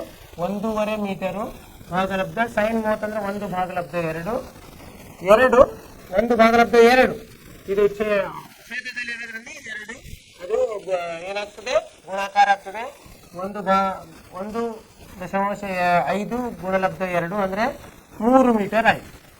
ಚಿಕ್ಕ ಮಕ್ಕಳದು ಜಾರುಬಂಡೆಯ ಉದ್ದ 3 ಮೀಟರ್. ಇದು ಈ ಸಂದರ್ಭದಲ್ಲಿ ನೋಡಿ ದೊಡ್ಡವರು sin 60 ಸಮ ಏನಾಗ್ತದೆ? PQ ಭಾಗಲಬ್ಧ PR. PR ಸಮ ಏನಾಗ್ತದೆ? PQ ಭಾಗಲಬ್ಧ sin 60. PQ ಎಷ್ಟು ಕೊಟ್ಟಿದ್ದಾರೆ ಅವರು? 3 ಮೀಟರ್ ಅಂತ ಕೊಟ್ಟಿದ್ದಾರೆ. 3 ಭಾಗಲಬ್ಧ sin 60 ಅಂದ್ರೆ ವರ್ಗಮೂಲ 3 ಭಾಗಲಬ್ಧ 2. ಅಂದರೆ 2 ಮೇಲೆ ಹೋಗ್ತದೆ. 2 ಗುಂಡ್ಲೆ 3 ಭಾಗಲಬ್ಧ ವರ್ಗಮೂಲ 3 ಅಂದರೆ ಇದು ವರ್ಗಮೂಲ 3 ಅಂದ್ರೇನು ವರ್ಗಮೂಲ 3 ಗುಂಡ್ಲೆ ವರ್ಗಮೂಲ 3 ಅಂದರೆ 2 ವರ್ಗಮೂಲ 3 ಉಳಿತು. ಉತ್ತರವನ್ನು ನೋಡೋಣಂತೆ.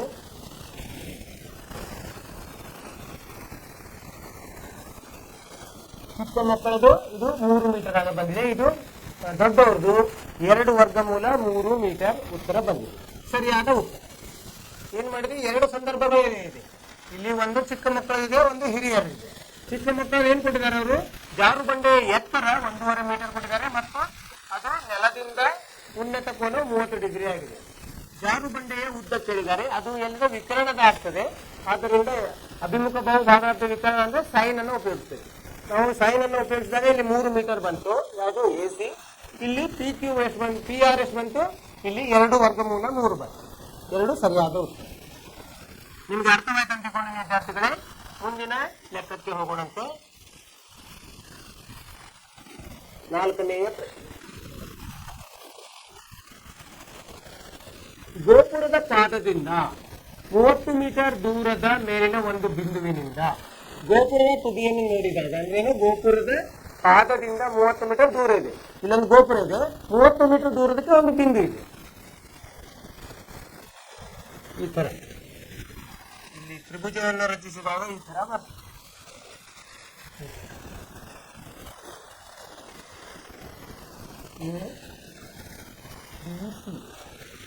AB ತ್ರಿಭುಜ ಏನಾಗ್ತದೆ, ಇಲ್ಲಿ AB ಗೋಪುರ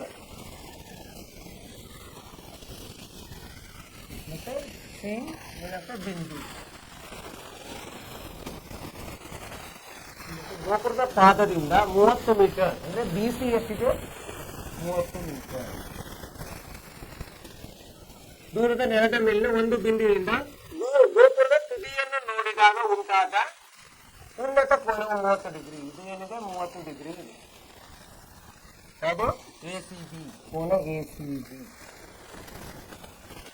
30 ಡಿಗ್ರಿ. ಏನು ಮಾಡ, ಗೋಪುರದ ಎತ್ತರವನ್ನು ಕಂಡುಹಿಡಿಯಿರಿ. AB ಕಂಡುಹಿಡಿಲಿಕ್ಕೆ ಹೆಂಗೆ ಕಂಡುಹಿಡಿತೀವಿ, ಈಗ BC ಗೊತ್ತಿದೆ, ಇದ್ಯಾವುದು ಪಾರ್ಶ್ವಬಾಹು. ಅಭಿಮುಖ ಬಾಹು ಕಂಡುಹಿಡಿಲಿಕ್ಕೆ ಹೇಳಿದೆ. ಅಭಿಮುಖ ಬಾಹು ಪಾರ್ಶ್ವಬಾಹು ಕೋನ 3 ಇದ್ದಾಗ ನಾವೇನು ಮಾಡಬೇಕು, ಫ್ಯಾನ್ ಅಥವಾ ಕಾಟ್ ಅನ್ನು ಉಪಯೋಗಿಸಬೇಕು. ಟ್ಯಾನ್ 30 ಸಮ ಏನು, ಟ್ಯಾನ್ 30 ಏನು ಬರ್ತದೆ, AB ಭಾಗಲಬ್ಧ BC. ಏನು ಕಂಡುಹಿಡಬೇಕು ನಾವು, AB ಕಂಡುಹಿಡಬೇಕು. AB ಸಮ BC ಗುಣಲಬ್ಧ ಟ್ಯಾನ್ 30. BC ಎಷ್ಟಿದೆ, 30 ಮೀಟರ್ ಇದೆ. ಟ್ಯಾನ್ 30 ಅಂದ್ರೆ ಏನು, 1 ಭಾಗಲಬ್ಧ ವರ್ಗಮೂಲ 3. ಇದು ಸರಿಯಾಗಿ ಗೊತ್ತಿರ್ಬೇಕು ನಮಗೆ. ಇದನ್ನ ನಾವು ಸಂಕ್ಷೇಪ ಇದನ್ನ ಮಾಡಿದಾಗ 3 ಗುಂಡ್ಲೆ 10 ಭಾಗಲಬ್ಧ ವರ್ಗಮೂಲ 3 ಅಂದ್ರೆ ಇಲ್ಲಿ ವರ್ಗಮೂಲ 3, ಇದರಲ್ಲಿದೆ 1 ವರ್ಗಮೂಲ 3 ಹೋಗಿ 10 ವರ್ಗಮೂಲ 3 ಮೀಟರ್ ಉತ್ತರ ಬರ್ತದೆ. AB ಏನದು, ಗೋಪುರದ ಎತ್ತರ. ಉತ್ತರವನ್ನು ನೋಡೋಣಂತೆ. ಸರಿಯಾದ ಉತ್ತರ ಸರಿಯಾಗಿದೆ. ಏನಿದೆ, ಸರಳವಾಗಿದೆ. ಏನು ಅವರು ವಿವರಣೆಯನ್ನು ಕೊಟ್ಟಿರ್ತಾರೋ ಅದನ್ನು ನಾವು ತ್ರಿಭುಜದ ರೂಪದಲ್ಲಿ ತಗೊಂಡು ಬರಬೇಕು. ತ್ರಿಭುಜದ ರೂಪದಲ್ಲಿ ತಗೊಂಡು ಬಂದರೆ ನಮಗೆ ಪರಿಹಾರ ಸರಳವಾಗಿ ಸಿಗ್ತದೆ. ಅವ್ರೇನು ಕೊಟ್ಟಿದ್ದಾರೆ, ಒಂದು ಗೋಪುರದಿಂದ 30 ಮೀಟರ್ ದೂರದಲ್ಲಿ ಒಂದು ಬಿಂದುವಿನಿಂದ ಗೋಪುರದ ತುದಿಯನ್ನು ನೋಡಿದಾಗ ಉನ್ನತ ಕೋನವು 30 ಡಿಗ್ರಿ ಆಗಿದೆ. ಹೀಗಾಗಿ ನಾವು ಏನು ಮಾಡಿದ್ವಿ, ಮೊದಲು AB ಅಂತ ಒಂದು ಗೋಪುರ ನೋಡಿದ್ವಿ, B ದಿಂದ C ಒಂದು ಬಿಂದು, ಅದನ್ನು 30 ಮೀಟರ್. ಆಮೇಲೆ ನಾವೇನು ಕಂಡುಹಿಡಿದ್ವಿ, AB ಕಂಡುಹಿಡಿದ್ವಿ. ಇಲ್ಲಿ ಸೈನ್ 30 ಟ್ಯಾನ್ 30ರ ಸಹಾಯದಿಂದ ಇದನ್ನು ಕಂಡುಹಿಡಿದ್ವಿ. ನಿಮ್ಗೆ ಅರ್ಥವಾಯಿತು ವಿದ್ಯಾರ್ಥಿಗಳೇ, ಸರಳವಾಗಿದೆ, ಇದೇನು ಕ್ಲಿಷ್ಟಕರ ಏನಿಲ್ಲ. ಮುಂದಿನ ಪ್ರಶ್ನೆಗೆ ಹೋಗೋಣಂತೆ. 5ನೇಯ ಪ್ರಶ್ನೆ ಓದೋಣ. ಗಾಳಿಪಟವೊಂದು ನೆಲದ ಮೇಲಿಂದ 60 ಮೀಟರ್ ಎತ್ತರದಲ್ಲಿ ಹಾರಾಡುತ್ತಿದೆ. ಗಾಳಿಪಟವು ಹಾರಾಡುತ್ತಿದೆ. ಇದಕ್ಕೆ ಕಟ್ಟಲಾದ ದಾರವು ತಾತ್ಕಾಲಿಕವಾಗಿ ನೆಲದ ಮೇಲಿನ ಒಂದು ಬಿಂದುವಿನ ಗೂಟಕ್ಕೆ ಕಟ್ಟಿಬಿಟ್ಟಿದ್ದಾರೆ. ಆಮೇಲೆ ದಾರವು ನೆಲದೊಂದಿಗೆ 60 ಡಿಗ್ರಿ ಕೋನವನ್ನು ಉಂಟು ಮಾಡಿದೆ. ದಾರ ಸಡಿಲವಾಗಿಲ್ಲವೆಂದು ಭಾವಿಸಿ ದಾರದ ಉದ್ದವನ್ನು ಕಂಡುಹಿಡಿಯಿರಿ. ಹೆಂಗೆ ಕಂಡುಹಿಡಿತೀವಿ ನಾವು, ಇಲ್ಲೊಂದು ಗಾಳಿಪಟ ಇದೆ, ಇಲ್ಲಿ ಈ ಥರ ಗಾಳಿಪಟ ಅಂತ ಈ ಥರ ನೋಡೋಣ. ಇದು ನೆಲದಿಂದ, ಇಲ್ಲಿ ನೆಲ ಅಂತ ನಾವು ಭಾವಿಸಿದರೆ ಇದರ ಎತ್ತರ, ಇದು ಈಗ A ಅಂತ ತಗೋಣ, ಇದು B ಅಂತ ತಗೋಣ, ಇಲ್ಲಿ C ಅಂತ ತಗೋಣ. ಇಲ್ಲೇನು ಮಾಡಿದರೆ ಇಲ್ಲಿಂದ ಇಲ್ಲಿಗೆ ನೇರವಾಗಿ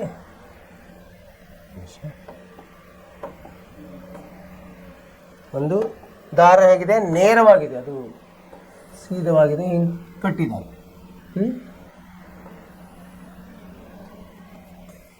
ಈ ಥರ ಆಗಿದೆ. ಈಗ ಏನು ಹೇಳ್ತಾ ಇದ್ದಾರೆ ಅವರು, ನೆಲದ ಮೇಲಿಂದ 60 ಮೀಟರ್ ಅಂದರೆ ಇದು 60 ಮೀಟರ್ ಎತ್ತರದಲ್ಲಿ ಹಾರ್ತಾ ಇದೆ. ತಾತ್ಕಾಲದಲ್ಲಿ ಒಂದು ಗೂಟದ ದಾರವು ನೆಲದೊಂದಿಗೆ 60 ಡಿಗ್ರಿ ಕೋನವನ್ನು ಉಂಟು ಮಾಡಿದೆ. ಇದು 60 ಡಿಗ್ರಿ ಉಂಟು ಮಾಡಿದೆ. ದಾರದ ಉದ್ದ ಯಾವುದು, ಇದು AC. AB ಕೊಟ್ಟಿದ್ದಾರೆ, AB ಎಷ್ಟು 60 ಮೀಟರ್. ಕೋನ ಕೊಟ್ಟಿದ್ದಾರೆ ಯಾವುದು, ACB ಕೊಟ್ಟಿದ್ದಾರೆ 60 ಡಿಗ್ರಿ. ಮತ್ತು ದಾರದ ಉದ್ದ ಕೇಳಿದ್ದಾರೆ. ದಾರದ ಉದ್ದ ಏನಂತ, ದಾರದ ಉದ್ದ ಯಾವುದಾಗ್ತದಿಲ್ಲ, AC ಆಗ್ತದೆ, ಅಂದರೆ ವಿಕರ್ಣ. ಇದು ಗೊತ್ತಿಲ್ಲ. ಈಗ ನೋಡಿ ಏನಾಗಿದೆ, ಅಭಿಮುಖ ಭಾವ ಗೊತ್ತಿದೆ, ವಿಕರ್ಣ ಗೊತ್ತಿಲ್ಲ. ಏನು ಮಾಡ್ಬೇಕು ನಾವು, sin 60 ಉಪಯೋಗಿಸ್ಬೇಕು. ಪರಿಹಾರ sin 60 ಸಮ ಏನಾಗ್ತದೆ, sin 60 AB ಭಾಗಲಬ್ಧ AC. ಈಗ AC ಕಂಡುಹಿಡಿಯೋದ್ರಿಂದ AC ಸಮ AB ಭಾಗಲಬ್ಧ sin 60. AB ಗೊತ್ತಿದೆ ನಮ್ಗೆ 60 ಅಂತ. 60 ಭಾಗಲಬ್ಧ ವರ್ಗಮೂಲ 3 ಭಾಗಲಬ್ಧ 2. sin 60 ಅಂದ್ರೇನು, ವರ್ಗಮೂಲ 3 ಭಾಗಲಬ್ಧ 2 ಅಂದರೆ 2 ಗುಂಡ್ಲೆ. ಇದನ್ನು ನಾವು ಬಿಡಿಸ್ಕೊಂಡಾಗ ಹೇಗೆ ಬರ್ತದೆ, 20 ಗುಂಡ್ಲೆ 3 ಭಾಗಲಬ್ಧ ವರ್ಗಮೂಲ 3. ಇಲ್ಲಿ ಒಂದು ವರ್ಗಮೂಲ ಹೋಗಿ 40 ವರ್ಗಮೂಲ 3 ಉಳಿತದೆ. ಇಷ್ಟು ಮೀಟರ್ ಏನಿದೆ ದಾರದ ಉದ್ದ. ಸರಿಯಾಗಿದೆ. ದಾರದ ಉದ್ದ ಎಷ್ಟು ಬಂತು, 40 ವರ್ಗಮೂಲ 3 ಮೀಟರ್. ಸರಿಯಾದ ಉತ್ತರ. ಅರ್ಥವಾಯ್ತು ವಿದ್ಯಾರ್ಥಿಗಳೇ. ಸಂದರ್ಭವನ್ನು ನಾವು ತ್ರಿಭುಜಕ್ಕೆ ವರ್ಗಾಯಿಸಬೇಕು ಫಸ್ಟಿಗೆ, ಅಂದರೆ ನಮಗೆ ಪರಿಹಾರಗಳು ಸಿಗ್ತಾ ಹೋಗ್ತದೆ. ಇಲ್ಲಿ ಏನು ಹೇಳಿದ್ದಾರೆ, ಗಾಳಿಪಟವು ನೆಲದಿಂದ 60 ಮೀಟರ್ ಎತ್ತರದ ಮೇಲೆ ನೇರವಾಗಿ ಹಾರ್ತಿದೆ. ಅದನ್ನು ಒಂದು ನೆಲದ ಮೇಲಿನ ಬಿಂದುವಿಗೆ ದಾರ ಸಹಾಯದಿಂದ ಕಟ್ಟಿದ್ದಾರೆ, ಗೂಟಕ್ಕೆ ಕಟ್ಟಿದ್ದಾರೆ. ಅದು ದಾರವು ನೇರವಾಗಿದೆ ಮತ್ತು ಅದು ನೆಲದಿಂದ 60 ಡಿಗ್ರಿ ಕೋನವನ್ನು ಉಂಟು ಮಾಡಿದೆ. ಹಾಗಾದರೆ ದಾರದ ಉದ್ದ ಎಷ್ಟು ಅಂತ ಕೇಳಿದ್ದಾರೆ.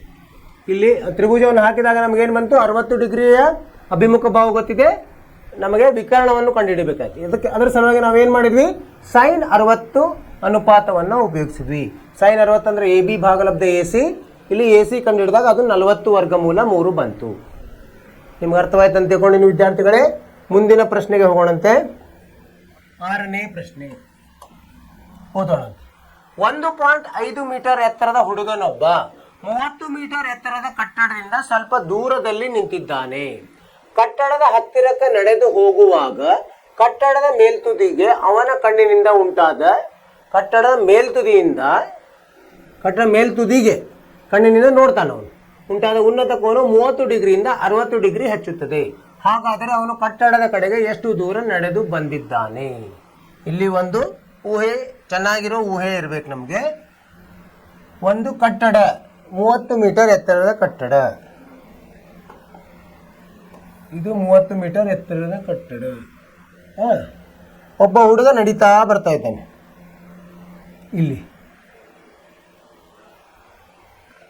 ಇದು ನೆಲ ಅಂತ ತಗೊಂಡ್ರೆ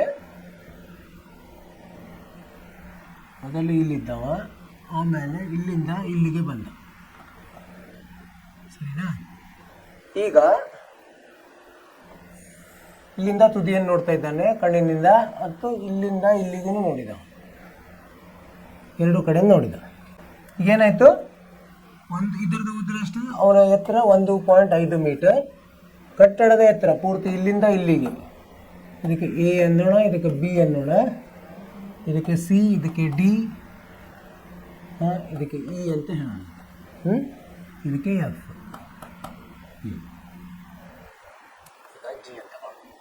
ಇದು AB ಇದು ಕೊಟ್ಟಿದ್ದಾರೆ. ಕಟ್ಟಡದ ಎತ್ತರ ಎಷ್ಟು ಕೊಟ್ಟಿದ್ದಾರೆ ಅವರು? ಕಟ್ಟಡದ ಎತ್ತರ 30 ಮೀಟರ್. ಆಮೇಲೆ CD ಕೊಟ್ಟಿದ್ದಾರೆ. CD ಎಷ್ಟು? 1.5 ಮೀಟರ್ ಅವನ ಎತ್ತರ. ಆಮೇಲೆ ನಿಂತಿದ್ದಾನೆ. ಕಟ್ಟಡ ಹತ್ತಿರ ನಡೆದು ಹೋಗುವಾಗ ಕಟ್ಟಡದ ಮೇಲ್ತುದಿಗೆ ಅವನ ಕಣ್ಣಿನ ಉಂಟಾಗ ಇಲ್ಲಿ 30 ಡಿಗ್ರಿ ಮೊದಲು ಉಂಟಾಗ್ತದೆ. ಇಲ್ಲಿಂದ ಇಲ್ಲಿ ಎಷ್ಟಾಯಿತು? 30 ಡಿಗ್ರಿ ಆಯಿತು. ಮುಂದೆ ಹೋದ್ರೆ ಅದು 30ರಿಂದ ಏನಾಗ್ತದೆ 60 ಡಿಗ್ರಿ ಆಯ್ತು ಕಣ್ಣಿನಿಂದ. ಈಗ ಕಾಲಿನಿಂದ ನೋಡಲ್ಲ, ಕಣ್ಣಿನಿಂದ ನೋಡೋದು, ಕಣ್ಣು ಮೇಲೆ ಇರ್ತಾವೆ, ಅದಕ್ಕೆ 60 ಡಿಗ್ರಿ ಆಯಿತು. ಏನು ಕಂಡಿಲ್ಲ. ಹಾಗಾದರೆ ಅವನು ಕಟ್ಟಡದ ಕಡೆಗೆ ಎಷ್ಟು ದೂರ ನಡೆದು ಬಂದಿದ್ದಾನೆ, ಇಲ್ಲಿಂದ ಇಲ್ಲಿಂದ FC ಕೇಳಿದ್ದಾರೆ. ಇದನ್ನು ನಾವು ಏನಂತ ತಗೋಣ, FC ಗೊತ್ತಿಲ್ಲ, X ಅಂತ ಇರಲಿ, X ಇರಲಿ. ಈಗ ಪರಿಹಾರ ನೋಡೋಣ. ಏನು ಮಾಡೋಣ, ಇಲ್ಲಿ ನೋಡಿ, ಈ ತ್ರಿಭುಜವನ್ನು ಕನ್ಸಿಡರ್ ಮಾಡಿ. ನೋಡಿ, ತ್ರಿಭುಜ AGE, AEG ಇದರಲ್ಲಿ sin 60 ಅಂದ್ರೆ ಏನು ಬರ್ತದೆ ನಮಗೆ, sin 60 ಸಮ AG ಭಾಗಲಬ್ಧ GE ಬರ್ತದೆ. sin 60 ಅಂದ್ರೇನು, ವರ್ಗಮೂಲ 3 ಭಾಗಲಬ್ಧ 2, ಇದು ಗೊತ್ತಿದೆ ನಮಗೆ. AG ಎಷ್ಟಿದೆ, AG ಹೆಂಗೆ ಕಂಡು ಹಿಡಿತೀವಿ ನಾವು, ಇದು AB ಋಣ GB ಮಾಡಬೇಕು ಅಥವಾ BG ಮಾಡಬೇಕು. ಭಾಗಲಬ್ಧ GE ಅದನ್ನೇ ಕಂಡು ಹಿಡಿಬೇಕು ನಾವು, GE. AB ಅಂದ್ರೆ ಏನು, AB ಅಂದರೆ ಕೊಟ್ಟಿದ್ದಾರೆ ಅವರು, ಎಷ್ಟು 30 ಮೀಟರ್ ಅಂತ ಕೊಟ್ಟಿದ್ದಾರೆ. BG ಏನು, BG ಅಂದರೆ CD ಅವನ ಎತ್ತರ, ಅದು ಒಂದೇ ಇರ್ತದೆ. ಅಂದರೆ ಋಣ 1.5 ಭಾಗಲಬ್ಧ GE ಆಗಿದೆ. ಹಾಗೆ ಹೇಳೋಣ, GE ಬೆಲೆ ಎಷ್ಟು ಬಂತು ನೋಡೋಣಂತ. ಈಗ GE ಸಮ 30ರಲ್ಲಿ 1.5 ಹೋದರೆ 28.5 ಗುಂಡ್ಲೆ 2 ಭಾಗಲಬ್ಧ ವರ್ಗಮೂಲ 3 ಬಂತು. ಸರಿನಾ. ಈಗೇನು ಬೇಕಾಗಿತ್ತು ನಮಗೆ, AG ಭಾಗಲಬ್ಧ GE, ಇದು sin 60 ಅಲ್ಲ, tan 60 ತಗೋಬೇಕು.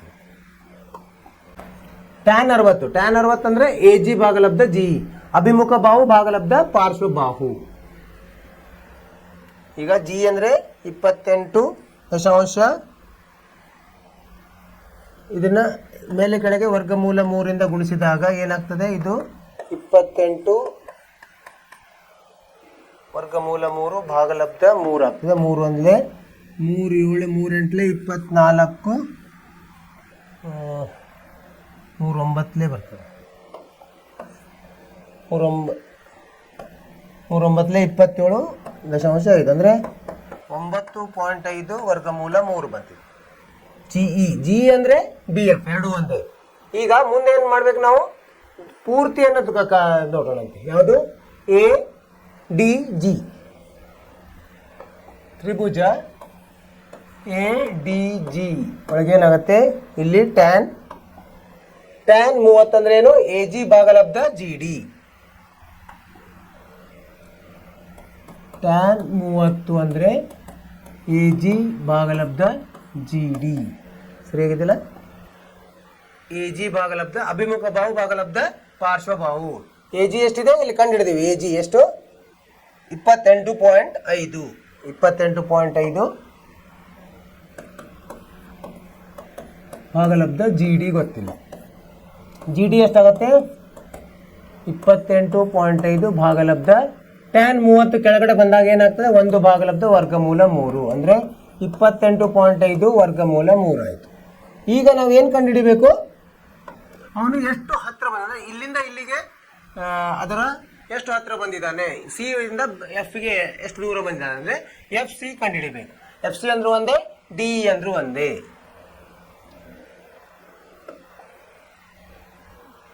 ನಾವು FC ಸಮ DE ಹೆಂಗೆ ಕಂಡುಹಿಡ್ತೀವಿ, DE ಅನ್ನು GD ಋಣ ಏನು ಮಾಡಬೇಕು, GE, GD ಋಣ GE ಮಾಡಬೇಕು. GD ಋಣ DE ಮಾಡಿದರೆ ನಮಗೆ D ಏನು ಸಿಗ್ತದೆ, GD ಋಣ GE, GD ಋಣ GE ಮಾಡಬೇಕು. GD ಎಷ್ಟು ಬಂದಿದೆ, ಇಲ್ಲಿ 28.5 ವರ್ಗಮೂಲ 3 ಬಂದಿದೆ. GE ಎಷ್ಟು ಬಂದಿದೆ, GE ಇಲ್ಲಿ ನೋಡಿ, GE ಎಷ್ಟು 9.5 ವರ್ಗಮೂಲ 3 ಬಂದಿದೆ. ಅಂದರೆ ವರ್ಗಮೂಲ 3ಅನ್ನು ಕೌಂಸದಲ್ಲಿಟ್ಟಾಗ 28.5 ಋಣ 9.5 ಅಂದರೆ ಎಷ್ಟು ಬಂತು, ಇದು 0 ಆಯಿತು, 19 ಬರ್ತದೆ. 19 ವರ್ಗಮೂಲ 3 ಮೀಟರ್ ಇಷ್ಟು ದೂರ ಬಂದಿದ್ದಾನೆ. 19 ವರ್ಗಮೂಲ 3 ಸರಿಯಾದ ಉತ್ತರ. ಏನು ಮಾಡಿದ್ವಿ ನಾವು, ಇಲ್ಲಿ ಅವನು ಒಬ್ಬ ಹುಡುಗ ಒಂದು ಕಟ್ಟಡದಿಂದ ಮೊದಲು ಇಷ್ಟು ದೂರ ಇದ್ದ, ಅವನು ಕಣ್ಣಿನಿಂದ ನೋಡ್ತಾ ಇದ್ದಾನೆ. ಅವನ ಎತ್ತರ ಕೊಟ್ಟಿದಾಗ ಅದನ್ನು ನೋಡ್ಬೇಕು ನಾವು 1.5 ಮೀಟರ್. ಆಮೇಲೆ ಕಟ್ಟಡದ ಎತ್ತರ ಕೊಟ್ಟಿದ್ದಾರೆ 30 ಮೀಟರ್. ಸೊ ಆವಾಗೇನಾಯಿತು, ಅವನು ಮೊದಲು ನೋಡಿದಾಗ ಅದು ಉನ್ನತ ಕೋನ 30 ಡಿಗ್ರಿ ಇತ್ತು. ಸ್ವಲ್ಪ ಮುಂದೆ ಬಂದ ಅವನು, ಅವಾಗ ಅದು 60 ಡಿಗ್ರಿ ಆಯಿತು. ಎಷ್ಟು ಮುಂದೆ ಬಂದ ಅಂತ ಕೇಳ್ತಾ ಇದ್ದಾರೆ. ಅವಾಗ ಇಲ್ಲಿ ತ್ರಿಭುಜಗಳ ರಚನೆ ಆಗ್ತದೆ. ತ್ರಿಭುಜಗಳ ರಚನೆಯಿಂದ ನಾವು ಸಮಾಂತರ ರೇಖೆಗಳನ್ನು ತೆಗೆದುಕೊಂಡು ನಾವೇನು ಮಾಡಬೇಕು, ಅಲ್ಲಿ ಬೇಕಾಗಿರುವ ಬಾಹುಗಳನ್ನು ಕಂಡುಹಿಡಿಬೇಕು. ಇಲ್ಲಿ ಟ್ಯಾನ್ ಅನುಪಾತಗಳ ಸಹಾಯದಿಂದ ಕಂಡುಹಿಡಿದು ಟ್ಯಾನ್ 60 ಮತ್ತು ಟ್ಯಾನ್ 30 ನೋಡಿದಾಗ ಎರಡು ತ್ರಿಭುಜಗಳು AEG ಮತ್ತು ಇನ್ನೊಂದು ಯಾವುದು ADG, ಅವುಗಳಲ್ಲಿ ಏನು ಬಂತು, GD ಮತ್ತು DE ಅನ್ನು ಕಂಡುಹಿಡಿದ್ವಿ. GD ಮತ್ತು GE ನಮಗೆ ಬೇಕಾಗಿರೋದು ED. GDಯಲ್ಲಿ GEಯನ್ನು ಕಳೆದ್ರೆ ED ಸಿಗ್ತದೆ, ಅಂದರೆ ಅದೇ FC. ಅಷ್ಟು ಮುಂದೆ ಬಂದ ಅವನು, ಅದು ಬಂತು, ಉತ್ತರ ಸರಿಯಾಗಿದೆ. ಇದು ನಿಮಗೆ ಅರ್ಥವಾಯ್ತು ಅಂತ ತಿಳ್ಕೊಂಡು ವಿದ್ಯಾರ್ಥಿಗಳೇ. ಏನಂದರೆ ನಾವು ಏನೇನು ಉಪಯೋಗಿಸ್ಬೇಕು ಅದು ನಮಗೆ ತುಂಬ ಮುಖ್ಯ. ಇವತ್ತು ಎಲ್ಲಿವರೆಗೆ 6 ಲೆಕ್ಕಗಳನ್ನು ಮಾಡಿದ್ವಿ ನಾವು. ಅಭ್ಯಾಸ 9.1ರಲ್ಲಿ 6 ಲೆಕ್ಕಗಳನ್ನು ಮಾಡಿದ್ವಿ. ಇನ್ನು 6 ಲೆಕ್ಕಗಳಿದೆ. 6 ಇನ್ನು 9 ಲೆಕ್ಕ ಇದೆ. ಮುಂದಿನ ತರಗತಿಯಲ್ಲಿ ನೋಡೋಣಂತೆ. ನೀವೇನು ಮಾಡಬೇಕು, ಇವು 6 ಲೆಕ್ಕಗಳನ್ನು ನಿಮ್ಮ ಸ್ವಂತ ಬುದ್ಧಿಯಿಂದ ಮತ್ತೊಮ್ಮೆ ಬಿಡಿಸ್ರಿ. ತಪ್ಪಾಗಿದ್ದರೆ ಎಲ್ಲಿ ತಪ್ಪಿದೆ ಅಂತ ನೋಡ್ರಿ. ಆಮೇಲೆ ಮುಂದೆ ನೀವು ಮನೆ ಕೆಲಸ 7, 8, 9, 10 ಇವು ಮನೆ ಕೆಲಸದಲ್ಲಿ ಪ್ರಯತ್ನ ಮಾಡಿ. ಏನಾದರೂ ತಪ್ಪಿದ್ರೆ ಏನು ಅಡ್ಡಿಲ್ಲ, ನಾವು ಮತ್ತೆ ಮುಂದಿನ ತರಗತಿಯಲ್ಲಿ ನೋಡೋಣಂತೆ. ಅಲ್ಲಿವರೆಗೆ ಏನು ಮಾಡಿರಿ, ನೀವು ಪಠ್ಯೇತರ ಚಟುವಟಿಕೆ ಮಾಡಿರಿ, ನಿಮ್ಮ ಆರೋಗ್ಯದ ಬಗ್ಗೆ ಕಾಳಜಿ ತಗೊಳ್ರಿ, ಮತ್ತು ಅಭ್ಯಾಸ ಮಾಡ್ತಾಯಿರಿ. ಇಷ್ಟು ಹೇಳ್ತಾ ಇವತ್ತಿನ ತರಗತಿಯನ್ನು ಮುಗಿಸ್ತಾ ಇದ್ದೀವಿ. ಮುಂದಿನ ತರಗತಿವರೆಗೆ ನಿಮಗೆ ಶುಭವಾಗಲಿ. ನಮಸ್ಕಾರ.